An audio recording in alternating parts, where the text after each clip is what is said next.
हाय पिला माने समस्त पिला मानकु प्रभु यीशु कृष्ण का नाम रे प्रेज द लॉर्ड। आज ए वर्षर बीबीएस रो तृतीय दिवस रे आपण समस्त को स्वागत करू। आज रो बीबीएस रो विषय होछि प्रभु यीशु कृष्ण को पाखरे मृत्यु रो अधिकार अछि। आज ए वर्ष आमे अनेक नुआ गीत और कहानी और कार्यकलाप गुड़िक शिखिबा। आज आमर बीबीएस रो तृतीय दिवस विषय होछि यीशुख्रीष्ण पाखरे मृत्युर अधिकार अछि। तेबे आसंतु आमे आजिर एक्शन सन शिखिबा।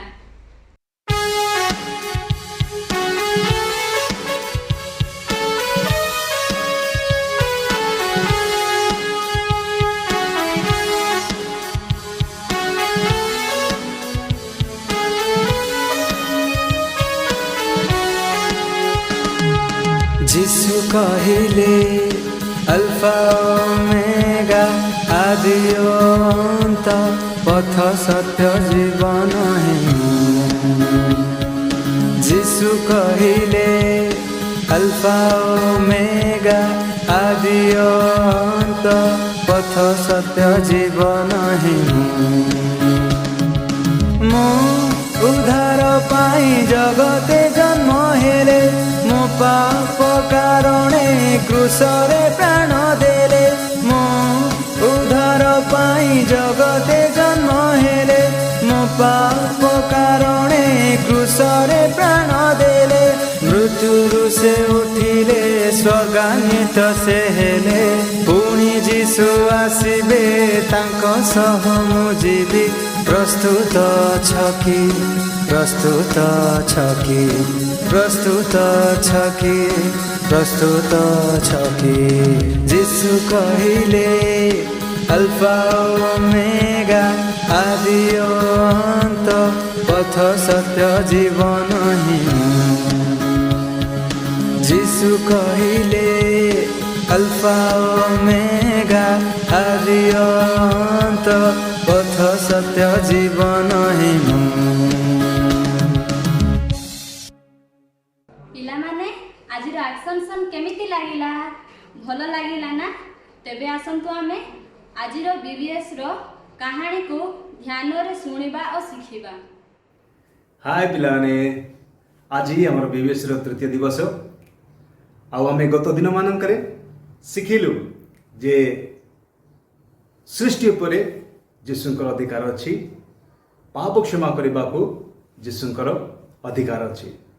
आज आमे शिखिबा मृत्यु उपरे जीशुंकर अधिकार अछि। गत दिन मानकरे आमे जो पाठ गुडी को आमे देखिलु आमे देखु जे प्रभु जीशु आमर शारीरिक विषय गुडी को अपेक्षा अधिक आत्मिक विषय रे मनोयोग अटंती। ए पृथ्वी रे आमे देखि पारु अनेक लोक माने एक्सीडेंट रे या रोग द्वारा कर्षित होई मृत्यु भोग करुछंती। ए पृथ्वी रे हमर जीवन शेष नुहे। आज आमे देखिबा जे जीशुंकर क्रूस रे मृत्यु होबा परे तांको सहित की घटना घटिला। आसंतु आमे माने बाइबल रो कहानी को देखिबा। जिते बेले रोमियो सैन्य माने जीशु को गिरफ कले से माने जीशु को पर छेप पकाइले जीशु को प्रहारित कले जीशु को अनेक प्रकार खराब खराब शब्द रे अपमानित कले। आउ धर्म नेता माने मध्य चाहूले कि जीशु को वध करा जाओ। आउ एही योजना रे रोमियो सम्राट पिलातुस मध्य सेमानक सहित सहमत थिले। एपरी जीशु को क्रूस रे हत कर दिया गला। जीशु क्रूस रे हत हेबा परे तांको गोटे लुगारे गुड़ाई कबर स्थान रे रखिदेले। आउ तांकर शिष्य माने और तांकर महिला शिष्य माने उनको सम्मुख रे आउ तांकर शिष्य मानक सम्मुख रे जेतले से लक्ष्य करुले से समय कबर द्वार सम्मुख रे एक बड़ पत्थर द्वारा एक द्वार को बंद कर दिया गला। तृतीय दिवस रे जहाँ रविवार दिन थिला मरियम मगदलिनी जीशुଙ୍କ समाधि निकटକୁ ଆସିଲେ। ତେଣୁ ସେ ତାଙ୍କ ପ୍ରେମକୁ ପ୍ରକାଶ କରିବା ନିମନ୍ତେ ତାଙ୍କ ମରଣ ଶରୀରରେ ସୁଗନ୍ଧି ଦ୍ରବ୍ୟ ଓ ତୈଳ ମଖାଇଲେ। ଆଉ ଯେତେବେଳେ ସେ ସମାଧି ନିକଟକୁ ଆସିଲେ ସେ ଦେଖିଲେ ଯେ ସମାଧି ଦ୍ୱାର ସମ୍ମୁଖରେ ଯେଉଁ ବଡ଼ ପଥର ରଖାଯାଇଥିଲା ତାହା ଦୂରକୁ ଗଡ଼ାଇ ଦିଆଯାଇଅଛି। ଯେତେବେଳେ ମରିୟମ ହୃଦୟଙ୍ଗମ କଲେ ଯେ ସମାଧିଟି ଶୂନ୍ୟ ଅଛି, ସେ ଦୌଡ଼ି ଯାଇ ଯୀଶୁଙ୍କ ଶିଷ୍ୟମାନଙ୍କ ପାଖକୁ ଗଲେ ଏବଂ କହିଲେ ଯେ ସମାଧିରେ କେହି ନାହିଁ, ସମାଧି ଶୂନ୍ୟ ଅଛି। ସେ ସମୟରେ ଜହନ ଏବଂ ପିତର ଦୌଡ଼ି ଯାଇ ସମାଧି ପାଖକୁ ଆସିଲେ, ଦେଖିଲେ ଯେ କେବଳ ଯୀଶୁଙ୍କୁ ଗୁଡ଼ା ଯାଇଥିବା ଲୁଗା ଛଡ଼ା ସେଠାରେ ଆଉ କେହି ନାହିଁ। ତେଣୁ ମରିୟମ ଦୁଃଖରେ ସେଠାରେ କାନ୍ଦିବାକୁ ଲାଗିଲେ, କାରଣ ସେ ଚାହୁଁଥିଲେ କି ସେ ଯୀଶୁଙ୍କୁ ତାଙ୍କର ପ୍ରେମକୁ ପ୍ରଦର୍ଶନ କରନ୍ତୁ। ତେଣୁ ସେ ପ୍ରଦର୍ଶନ କରିପାରିଲେ ନାହିଁ, ତେଣୁ ସେ କାନ୍ଦୁଥିଲେ। ଯେତେବେଳେ ମରିୟମ ପୁନର୍ବାର ସମାଧି ଆଡ଼କୁ ଦୃଷ୍ଟି କଲେ ସେତେବେଳେ ଦେଖିଲେ ଯେ 2 ଜଣ ସ୍ୱର୍ଗଦୂତ ସେଠାରେ ବସିଛନ୍ତି। ସେମାନେ ମରିୟମକୁ କହିଲେ, ଭୟ କର ନାହିଁ, କାରଣ ସେ ମୃତ୍ୟୁରୁ ଉତ୍ଥିତ ହୋଇଅଛନ୍ତି। ମରିୟମ ଏ ବିଷୟକୁ ବୁଝି ନ ପାରି ସେ ଯୀଶୁଙ୍କୁ ଏଣେ ତେଣେ ଖୋଜିବାକୁ ଲାଗିଲା। ଯେତେବେଳେ ସେହି ବ୍ୟକ୍ତି ତାଙ୍କୁ ପଚାରିଲେ ଯେ ତୁମେ କାହିଁକି କାନ୍ଦୁଛ, ସେତେବେଳେ ସେ ଭାବିଲେ ଯେ ଇଏ ବଗିଚାର ମାଳି, ତେଣୁ ସେ ତାଙ୍କୁ ପଚାରିଲେ କି ଯୀଶୁଙ୍କ ଶରୀର କେଉଁଠାରେ ରଖାଯାଇଅଛି। ଯେତେବେଳେ ସେହି ବ୍ୟକ୍ତି ମରିୟମଙ୍କ ନାମ ଦ୍ୱାରା ସମ୍ବୋଧନ କଲେ ସେତେବେଳେ ମରିୟମ ଜ୍ଞାତ କଲେ ଯେ ଏହା ଯୀଶୁ। ଆଉ ସେ ଆନନ୍ଦରେ ପରିପୂର୍ଣ୍ଣ ହେଲେ, କାରଣ ତାଙ୍କ ପାଇଁ ଯୀଶୁ ଯିଏ ମୃତ୍ୟୁ ହୋଇଥିଲେ ସେ ପୁନର୍ବାର ଉତ୍ଥିତ ହୋଇଅଛନ୍ତି। ଆଉ ସେ ଆନନ୍ଦରେ ପରିପୂର୍ଣ୍ଣ ହୋଇଗଲେ।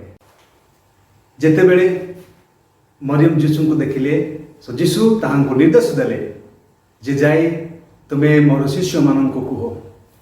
ଆଉ ମରିୟମ ଯୀଶୁଙ୍କର ସେହି କଥାକୁ ମାନି ଆସି ଶିଶୁମାନଙ୍କୁ କହିଲେ। ଏହିପରି ଯୀଶୁ ସେ ଶିଶୁମାନଙ୍କୁ ଦର୍ଶନ ଦେଲେ ଏବଂ ଏ ଦୁନିଆରେ 40 ଦିନ ପର୍ଯ୍ୟନ୍ତ ସେ ରହିଲେ। ଆଉ ଅନେକ ଲୋକମାନଙ୍କୁ ଦର୍ଶନ ଦେଲେ। ଆଉ ସେମାନଙ୍କୁ ଦେଖୁ ଦେଖୁ ସେ ସ୍ୱର୍ଗରେ ସ୍ୱର୍ଗାରୋହଣ କଲେ।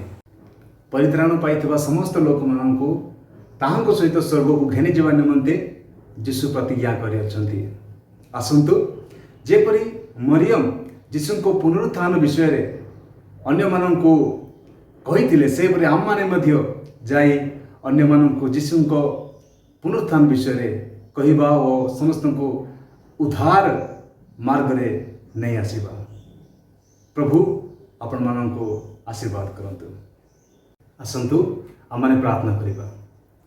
ପ୍ରିୟ ପ୍ରଭୁ ଯୀଶୁ, ଆମେ ତୁମକୁ ଧନ୍ୟବାଦ କରୁ କି ତୁମେ ଆମ ନିମନ୍ତେ ସ୍ୱେଚ୍ଛାକୃତ ଭାବରେ ନିଜକୁ ବଳିଦାନ କଲ ଆଉ ଆମମାନଙ୍କୁ ସ୍ୱର୍ଗୀୟ ମାର୍ଗରେ ନେବା ନିମନ୍ତେ ଉଦ୍ଧାର କଲ।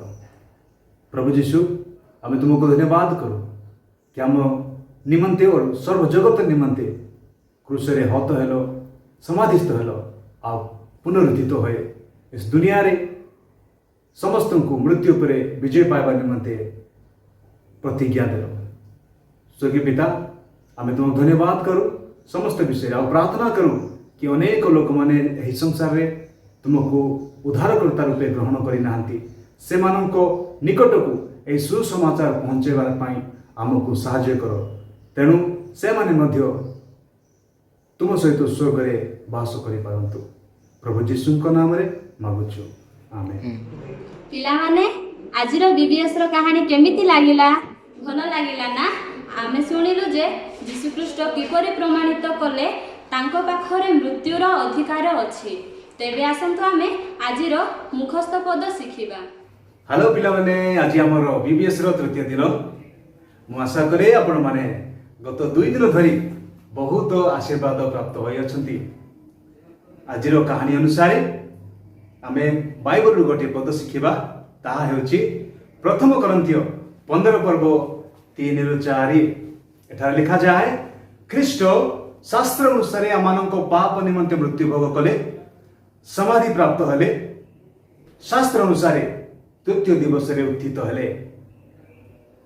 ଆସନ୍ତୁ ଏବେ ଆମେ ଏହାକୁ ଆକ୍ସନ ଦ୍ୱାରା ଶିଖିବା। ପ୍ରଥମେ ମୁଁ ଆକ୍ସନ କରିବି, ତାପରେ ଆପଣମାନେ ମୋ ପଛେ ପଛେ କରିବେ। ପ୍ରଥମ କରନ୍ତୀୟ 15 ପର୍ବ 3-4 ପଦ। ଖ୍ରୀଷ୍ଟ ଶାସ୍ତ୍ର ଅନୁସାରେ ଆମମାନଙ୍କ ପାପ ନିମନ୍ତେ ମୃତ୍ୟୁଭୋଗ କଲେ, ସମାଧିସ୍ଥ ହେଲେ ଓ ଶାସ୍ତ୍ର ଅନୁସାରେ ତୃତୀୟ ଦିବସରେ ଉତ୍ଥିତ ହେଲେ। ଆମମାନେ ପୁନର୍ବାର କରିବା। ପ୍ରଥମ କରନ୍ତୀୟ 15 ପର୍ବ 3 ପଦ 4 ପଦ। ଖ୍ରୀଷ୍ଟ ଶାସ୍ତ୍ର ଅନୁସାରେ ଆମମାନଙ୍କ ପାପ ନିମନ୍ତେ ମୃତ୍ୟୁଭୋଗ କଲେ, ସମାଧିସ୍ଥ ହେଲେ, ଶାସ୍ତ୍ର ଅନୁସାରେ ତୃତୀୟ ଦିବସରେ ପୁନରୁତ୍ଥିତ ହେଲେ। ପ୍ରଭୁ ଆମମାନଙ୍କୁ ଏହି ବାକ୍ୟ ଦ୍ୱାରା ଆଶୀର୍ବାଦ କରନ୍ତୁ। କ'ଣ ପିଲାମାନେ ଆଜିର ମୁଖସ୍ଥ ପଦ ଶିଖିଲେ ନା? ତେବେ ଆସନ୍ତୁ ଆମେ ସେହି ବାକ୍ୟ ସମ୍ପର୍କୀୟ ଏକ କ୍ରାଫ୍ଟ ଶିଖିବା। ପ୍ରିୟ ପିଲାମାନେ, ଆଜି ଆମର BBSର ତୃତୀୟ ଦିନ। ଆଜି ଆମେ ଯେଉଁ ବାକ୍ୟ ଶିଖିଅଛୁ ସେହି ବାକ୍ୟ ଅନୁସାରେ ଏକ କ୍ରାଫ୍ଟ ତିଆରି କରିବା ଶିଖିବା। ଆସନ୍ତୁ, କିଛି ସାମାନର ଜରୁରୀ ଅଛି। ଏକ କାର୍ଡ଼ବୋର୍ଡ଼, ଏକ କାଗଜ, ଏକ ଗ୍ଲାସ୍ ନେବେ, ତାପରେ ଏକ ଗମ୍ ନେବେ, ଏକ ପେନସିଲ୍, ଏକ ରବର, ଏକ ସ୍କେଲ୍ ନେବେ, ଏକ କଇଁଚି, ତାପରେ ପଏଣ୍ଟସ୍ ନେବେ, କଲର୍ ପେନସିଲ୍ ରଙ୍ଗ ଦେବା ପାଇଁ। ତାପରେ କ'ଣ କରିବେ, ପେନସିଲ୍ ଦ୍ୱାରା ଆପଣମାନେ ଗ୍ଲାସ୍କୁ ମଝିରେ ରଖି, ପେପରର ମଝିରେ ରଖି ଏକ ଗୋଲ ବନେଇବେ, ଗୋଲ ତିଆରି କରିବେ। ତାପରେ ତାର ଉପର ଅଂଶରେ ଯାହା ଆମମାନଙ୍କର ଡାହାଣ ପାର୍ଶ୍ୱରେ ଟିକେ ଗ୍ଲାସ୍ ଟିକେ ଭିତରକୁ ରଖିକି ବାହାର ଅଂଶରେ ରଖିକି ଆଉ ଏକ ଗୋଲ ବୁଲାଇବେ। ତାପରେ ଆପଣମାନେ ବାମ ପାର୍ଶ୍ୱରେ ଆଉ ଏକ ଗୋଲ ବୁଲାଇବେ, ତା ତଳକୁ ଆଉ ଏକ ଗୋଲ ବୁଲାଇବେ। ଏହିପରି ଭାବରେ କରିବେ। ଏହା କରିସାରିଲା ପରେ ଆପଣ ଫୁଲର ଡାଲି ସଦୃଶ ଆପଣ ତିଆରି କରିବେ। ତାପରେ ଏହା କରିସାରିଲା ପରେ ଆମମାନଙ୍କର BBSର ଶୀର୍ଷକ କ'ଣ ତାହା ଲେଖିବେ। BBSର ଶୀର୍ଷକ ହେଉଛି ପ୍ରଭୁ ଯୀଶୁ ଖ୍ରୀଷ୍ଟ ପିତା ପରମେଶ୍ୱରଙ୍କର ପୁତ୍ର ଅଟନ୍ତି। ଏହା ଲେଖିବେ। ଏହା ଲେଖି ସାରିଲା ପରେ ଆପଣମାନେ କ'ଣ କରିବେ, ଆମମାନଙ୍କର ପ୍ରଥମ ଦିନ ଯେଉଁ ବାକ୍ୟ ଶିଖିଥିଲୁ, ପ୍ରଥମ ଦିନ ଲେଖିକି ମାର୍କ 2:10 ଲେଖିବେ। ତାପରେ ଦ୍ୱିତୀୟ ଦିନ ଲେଖିକି ଆପଣମାନେ ଗୀତ ସଂଗୀତା 56:3 ଲେଖିବେ। ତାପରେ ତୃତୀୟ ଦିନର ବାକ୍ୟ ତୃତୀୟ ଦିନ ଲେଖିକି ଆପଣମାନେ ପ୍ରଥମ କରନ୍ତୀୟ 15:3-4 ଏହା ଲେଖି ସାରିଲା ପରେ ଆପଣମାନେ ସେ ଘର ଭିତରେ ବାକ୍ୟ ଲେଖିବେ। ବାକ୍ୟ ସବୁ ଏ ଜାଗାରେ ଲେଖିବେ। ଆପଣମାନେ ଏହା ଲେଖି ସାରିଲା ପରେ ଏସବୁକୁ ଆପଣମାନେ ସ୍କେଚ୍ ପେନ୍ରେ ଏହି ଭାବରେ ଲେଖିବେ। ଠିକ୍ ଏହିପରି ଦେଖାଯିବ। ଏହାକୁ ଆପଣମାନେ କ'ଣ କରିବେ, କଲରିଂ କରିବେ। ବିଭିନ୍ନ ପ୍ରକାର ରଙ୍ଗ ଦେବେ ଆପଣଙ୍କ ଇଚ୍ଛା ଅନୁସାରେ। ରଙ୍ଗ ବା ହଳଦିଆ ଅନେକ କଲର୍ ଦେବେ। ତାପରେ କ'ଣ କରିବେ, ଆମେ ପୂର୍ବ ଦିନମାନଙ୍କର ଯେପରି କାଟିଥିଲୁ ବାହାର ଅଂଶକୁ, ଠିକ୍ ସେହିପରି କଇଁଚି ସାହାଯ୍ୟରେ ଆପଣମାନେ କାଟିବେ। କାଟି ସାରିଲା ପରେ ଆପଣ ଏହି ପ୍ରକାର ପାଇବେ। ଏହି ପ୍ରକାର ପାଇଲା ଉତ୍ତାରେ ଆପଣ କ'ଣ କରିବେ, କାର୍ଡ଼ବୋର୍ଡ଼କୁ ନେବେ, ସେଠାରେ ଏହାକୁ ରଖିକି ସେଇ ଫୁଲ ସାଇଜ୍ର ହିଁ ଆପଣମାନେ କାର୍ଡ଼ବୋର୍ଡ଼କୁ ସୁନ୍ଦର ଭାବରେ ସାଇଜ୍ କରିକି ଚାରିଆଡ଼େ କାଟିବେ। କାଟି ସାରିଲା ପରେ ଆପଣମାନେ ଏହି ପ୍ରକାର ପାଇବେ।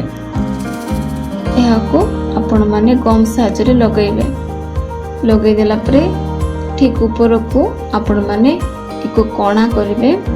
କଣା କରିକି ତାହାକୁ ନେଇ କାନ୍ଥରେ ଲଗାଇବେ।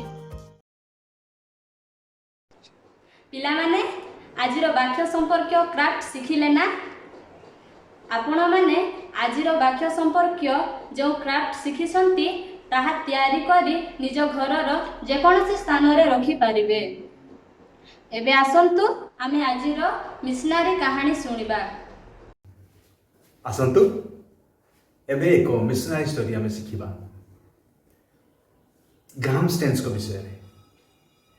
ଗ୍ରାହାମ ଷ୍ଟେନ୍ସ 18 ଜାନୁଆରୀ 1941 ମସିହାରେ ଅଷ୍ଟ୍ରେଲିଆର କୁଇନ୍ସଲ୍ୟାଣ୍ଡର ପାମଉଡ୍ ନାମକ ସ୍ଥାନରେ ଜନ୍ମଗ୍ରହଣ କରିଥିଲେ।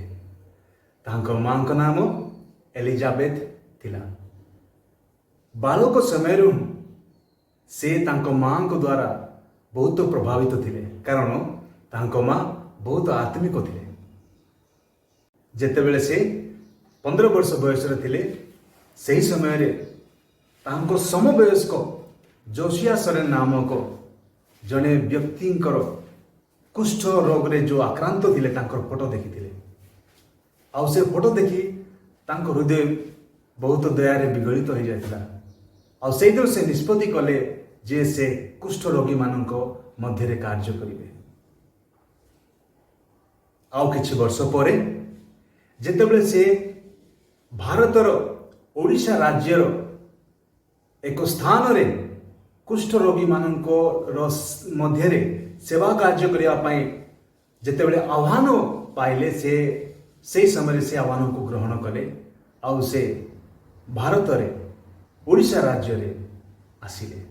ସେ ଇଭାଞ୍ଜେଲିକାଲ ମିଶନାରୀ ସୋସାଇଟି ମୟୂରଭଞ୍ଜ ସହିତ ମିଶି କୁଷ୍ଠରୋଗୀମାନଙ୍କ ମଧ୍ୟରେ କାର୍ଯ୍ୟ କଲେ। ସେ ଆଦିବାସୀମାନଙ୍କର ଭାଷା ଶିଖିଲେ, ସାନ୍ତାଳୀ ଓ ହୋ ଭାଷା, ଯେଉଁ ଭାଷାକୁ ଆଦିବାସୀମାନେ କଥାବାର୍ତ୍ତା କରିବାରେ ବ୍ୟବହାର କରୁଥିଲେ। ଗ୍ଲାଡିସ୍ ଏକ ନର୍ସ ଥିଲେ ଏବଂ ସେ ଆପଣ ସ୍ୱାମୀ ଗ୍ରାହାମ ଷ୍ଟେନ୍ସଙ୍କୁ ଉତ୍ତମ ରୂପେ ସେବା କାର୍ଯ୍ୟରେ ସାହାଯ୍ୟ କରୁଥିଲେ। ସେମାନେ ବାରିପଦାର ମିଶନ କମ୍ପାଉଣ୍ଡରେ ରହୁଥିଲେ। ସେମାନେ ଆହୁରି ବଡ଼ ସେବା କାର୍ଯ୍ୟରେ ନିଜକୁ ଅନ୍ତର୍ଭୁକ୍ତ କରିଥିଲେ, ଯେପରିକି ପ୍ରଶିକ୍ଷିତ କରିବା, ଶିଷ୍ୟ ତିଆରି କରିବା ଆଉ ଲୋକମାନଙ୍କୁ ଅନ୍ୟାନ୍ୟ କାର୍ଯ୍ୟ ନୂଆ ନୂଆ ବିଷୟ ଶିଖିବାରେ ସାହାଯ୍ୟ କରିବା, ଏପରି ସମସ୍ତ ବିଷୟ। ସେମାନେ ମୁଖ୍ୟ ରୂପରେ କୁଷ୍ଠ ରୋଗୀମାନଙ୍କ ମଧ୍ୟରେ କାର୍ଯ୍ୟ କରୁଥିଲେ। ଆଉ ସେ କୁଷ୍ଠାଶ୍ରମରେ 80ରୁ 100 ଜଣ କୁଷ୍ଠ ରୋଗୀ ରହୁଥିଲେ।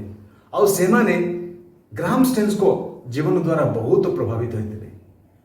କେତେକ ଲୋକମାନଙ୍କ ପାଇଁ ସ୍ଥାନ ନଥିବାରୁ ସେମାନେ ସେହି ସ୍ଥାନରେ ସେହି କୁଷ୍ଠାଶ୍ରମରେ ହିଁ ରହୁଥିଲେ। ଆଉ ଗ୍ରାହାମ ଷ୍ଟେନ୍ସ ଆଉ ଗ୍ଲାଡିସ୍ଙ୍କୁ ସେମାନେ ନିଜର ପିତାମାତା ଭଳି ଦେଖୁଥିଲେ। କିନ୍ତୁ ଜାନୁଆରୀ 1991 ମସିହାରେ ଏକ ଥଣ୍ଡା ସମୟରେ ଯେତେବେଳେ ଗ୍ରାହାମ ଷ୍ଟେନ୍ସ ଆଉ ତାଙ୍କର 2 ପୁତ୍ର ତିମୋଥି ଓ ଫିଲିପ ଥଣ୍ଡା ହେତୁରୁ ତାଙ୍କର ଭ୍ୟାନ ଭିତରେ ଯାଇ ଶୋଇପଡ଼ିଥିଲେ, ସେହି ସମୟରେ ସେହି ଗାଁର କେତେକ ଦୁଷ୍ଟ ଲୋକମାନେ, ପ୍ରାୟ 50ରୁ ଅଧିକ ଲୋକମାନେ ଆସି କୁରାଢ଼ୀ ଆଉ ଅନେକ ପ୍ରକାର ହିଂସକ ଅସ୍ତ୍ରଶସ୍ତ୍ର ଦ୍ୱାରା ସେମାନଙ୍କ ଉପରେ ଆକ୍ରମଣ କଲେ। ଆଉ ସେ ଗାଡ଼ି ଭିତରେ ହିଁ ସେମାନଙ୍କୁ ଜାଳି ନିଆଁରେ ପୋଡ଼ାଇ ଦେଲେ। ଆଉ ସେହି ଜାଗାରେ, ସେହି ସ୍ଥାନରେ ସେମାନଙ୍କର ମୃତ୍ୟୁ ହୋଇଗଲା। ଗ୍ରାହାମ ଷ୍ଟେନ୍ସ ଭାରତ ପାଇଁ, ଓଡ଼ିଶାର ଲୋକମାନଙ୍କ ପାଇଁ ନିଜ ପ୍ରାଣକୁ ଦେଲେ। ଗ୍ରାହାମ ଷ୍ଟେନ୍ସଙ୍କ ଜୀବନ ଭାରତ ଓ ଓଡ଼ିଶା ରାଜ୍ୟ ପାଇଁ ଗୋଟିଏ ଆଶୀର୍ବାଦର କାରଣ ଥିଲା। ସେ ଅନେକ ଗରିବ ଓ ଦୀନହୀନ ଲୋକମାନଙ୍କ ପାଇଁ ନିଜ ଜୀବନକୁ ଅତିବାହିତ କଲେ, କାରଣ ସେ ପରମେଶ୍ୱରଙ୍କୁ ଭୟ କରୁଥିଲେ ଆଉ ତାଙ୍କ ଇଚ୍ଛା ଅନୁସାରେ ନିଜର ଜୀବନକୁ ଅତିବାହିତ କରିବା ପାଇଁ ସମର୍ପଣ କରିଦେଇଥିଲେ। ପ୍ରଭୁ ଗ୍ରାହାମ ଷ୍ଟେନ୍ସଙ୍କ ଦ୍ୱାରା ଅନେକଙ୍କ ଜୀବନକୁ ଆଶୀର୍ବାଦ କରିଅଛନ୍ତି। ଆଉ ତାଙ୍କୁ ଏକ ଆଶୀର୍ବାଦର କାରଣ ମଧ୍ୟ କରେ। ପିଲାମାନେ ଆଜିର ବିବିଏସ୍ ଆପଣମାନଙ୍କୁ କେମିତି ଲାଗିଲା? ଭଲ ଲାଗିଲା ନା? ଆପଣମାନେ ଆଜିର ବିବିଏସ୍ରେ ଯାହା କିଛି ଶିଖିଅଛନ୍ତି ତାହା ଆପଣଙ୍କର ମା, ବାପା ଓ ସାଙ୍ଗମାନଙ୍କୁ ମଧ୍ୟ କୁହନ୍ତୁ। ପୁଣି ମିଶିବା। ସମସ୍ତଙ୍କୁ ପ୍ରେଜ୍ ଦ ଲର୍ଡ। ବାଏ ପିଲାମାନେ।